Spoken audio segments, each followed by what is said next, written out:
동구의회 김연원입니다. 방금 제가 한 행동이 수어였다는 것 정도는 많은 분들이 아시겠지만 그 내용이 이 자리에 계신 분들을 향한 인사말이라는 것은 대부분 모르셨을 겁니다.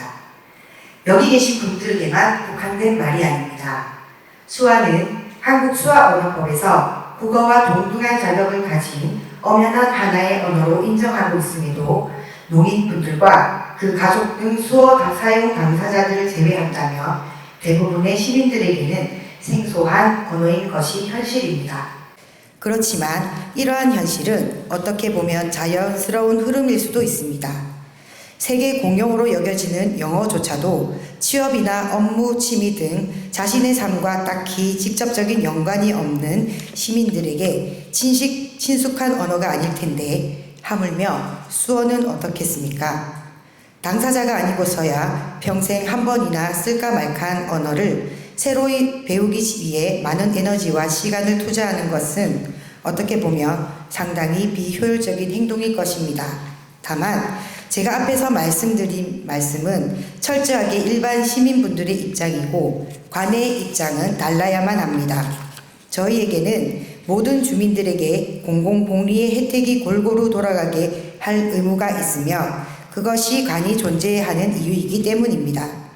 체계적인 언어의 표현은 인간이 다른 동물들과 구별되는 가장 원초적인 능력 중의 하나이며 특히 수어의 경우 외국어와는 달리 사용자의 언어 선택권이 극히 제한적이라는 특성을 가지고 있습니다. 즉, 사용할 수 있는 언어가 상당히 제한적이라는 이야기입니다. 그렇기 때문에 그 사용자가 소수라고 하여 행정의 효율성을 이유로 차별을 두어서는 안 됩니다. 그 사용자가 소수라고 해도 그들이 일상을 영위하는 가정에서 어떠한 불편함과 불이익이 없도록 책임을 다하는 것이 행정이 나아가야 할 방향인 것입니다. 앞서 말씀드린 관의 책무는 단순히 본 의원만의 생각이 아니며 한국수어언어법에도 명확히 규정되어 있는 내용입니다. 한 가지 조문을 예로 들어보겠습니다. 법 제16조에 따르면 국가와 지방자치단체는 공익상 필요한 경우에 수어 통역을 지원해야 된다고 명시하고 있습니다. 하지만 이러한 상위법의 규정에도 불구하고 수어 통역 서비스의 지원은 국회와 법원 등을 제외하면 지자체 차원에서는 걸음마 수준이며 이러한 실상은 우리 동구도 별반 다르지 않은 상황입니다. 수어 통역 지원은 고사하고 농인들과 그 가족 구민들을 위한 수어 교육조차 전무한 상황입니다. 이러한 수어에 관한 우리 동구의 무관심을 제고하고 상위법에서 규정하고 있는 지방자치단체의 의무를 이행하고자 본 의원이 이번 임시회에 한국수어 언어 활성화 지원에 관한 조례안을 발의하였습니다만 이러한 조례도 집행부의 적극적인 행정력이 뒷받침되지 않는다면 결국은 빛 좋은 개살구일 뿐입니다. 부디 맛과 향까지 좋은 개살구가 될 수 있도록 이 자리를 빌려 관계부서에 적극적인 호응을 부탁드리겠습니다.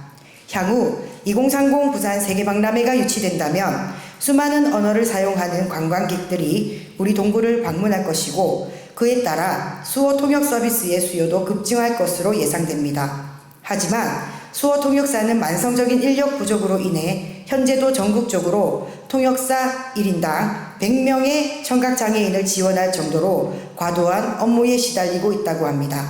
그렇다면 다가올 세계박람회에 우리 동구에서 교육을 통해 양성한 학생 통역사나 구민 통역사들이 활동한다면 세계인들이 느끼는 동구의 품격이 얼마나 올라가겠습니까? 인류의 역사에서 가장 위대한 발명품은 언어라는 말이 있습니다. 그럼에도 불구하고 농인분들의 언어는 세상의 극히 일부분에만 닿을 수밖에 없는 현실이지만 그분들의 언어가 보다 많이 세상 구석구석까지 닿을 수 있기를 바라면서 5분 자유발언을 마치겠습니다. 끝까지 경청하여 주셔서 감사합니다.